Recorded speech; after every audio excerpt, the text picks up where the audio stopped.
महाराज युधिष्ठिर ने पूछा, हे भगवान, आपने सफला एकादशी का महात्म्य बताकर बड़ी कृपा की। अब कृपा करके ये बतलाए कि पौष शुक्ल एकादशी का क्या नाम है, उसकी विधि क्या है और उसमें कौन से देवता का पूजन किया जाता है। भक्तवत्सल भगवान श्री कृष्ण बोले, हे राजन, इस एकादशी का नाम पुत्रदा एकादशी है।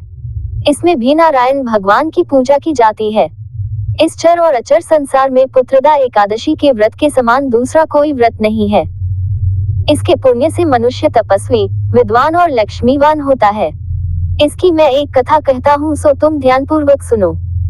भद्रावती नामक नगरी में सुकेतुमान नाम का एक राजा राज्य करता था। उसके कोई पुत्र नहीं था। उसकी स्त्री का नाम शैव्या था। वह निपुत्री होने के कारण सदैव चिंतित रहा करती थी।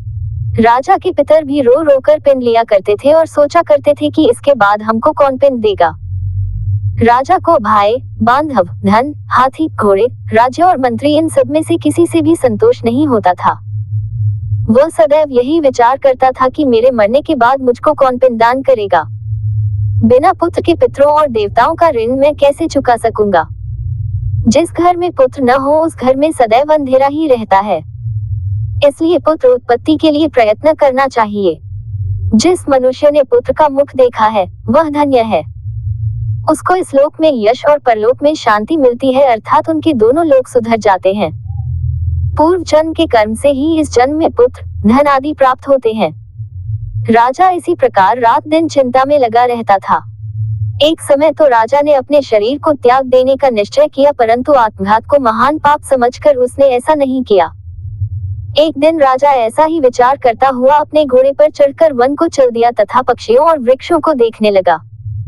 उसने देखा कि वन में मृग, व्याघ्र, सुअर, सिंह, बंदर, सर्प आदि सब भ्रमण कर रहे हैं। हाथी अपने बच्चों और हथिनियों के बीच घूम रहा है। इस वन में कहीं तो गीदड़ अपने कर्कश स्वर में बोल रहे हैं, कहीं उल्लू ध्वनि कर रहे हैं। वन के दृश्यों को देखकर राजा सोच विचार में लग गया। इसी प्रकार आधा दिन बीत गया। वह सोचने लगा कि मैंने कई यज्ञ किए, ब्राह्मणों को स्वादिष्ट भोजन से तृप्त किया, फिर भी मुझको दुख प्राप्त हुआ, क्यों?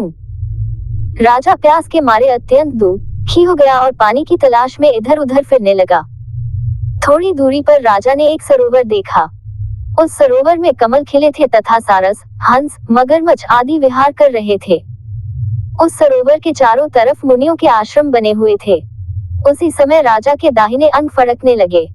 राजा शुभ शकुन समझकर घोड़े से उतरकर मुनियों को दंडवत प्रणाम करके बैठ गया। राजा को देखकर मुनियों ने कहा, हे राजन, हम तुमसे अत्यंत प्रसन्न हैं। तुम्हारी क्या इच्छा है, सो कहो। राजा ने पूछा, महाराज आप कौन हैं और किस लिए यहाँ आए हैं, कृपा करके बताइए। मुनि कहने लगे कि हे राजन, आज संतान देने वाली पुत्रदा एकादशी है। हम लोग विश्वदेव हैं और इस सरोवर में स्नान करने के लिए आए हैं। ये सुनकर राजा कहने लगा कि महाराज मेरे भी कोई संतान नहीं है। यदि आप मुझ पर प्रसन्न हैं तो एक पुत्र का वरदान दीजिए। मुनि बोले, हे राजन, आज पुत्रदा एकादशी है। आप अवश्य ही इसका व्रत करें। भगवान की कृपा से अवश्य ही आपके घर में पुत्र होगा। मुनि के वचनों को सुनकर राजा ने उसी दिन एकादशी का व्रत किया और द्वादशी को उसका पारण किया। इसके पश्चात मुनियों को प्रणाम करके महल में वापस आ गया। कुछ समय बीतने के बाद रानी ने गर्भ धारण किया और 9 महीने के पश्चात उनके एक पुत्र हुआ। वह राजकुमार अत्यंत शूरवीर, यशस्वी और प्रजापालक हुआ। श्री कृष्ण बोले, हे राजन, पुत्र की प्राप्ति के लिए पुत्रदा एकादशी का व्रत करना चाहिए। जो मनुष्य इस महात्म्य को पढ़ता या सुनता है उसे अंत में स्वर्ग की प्राप्ति होती है।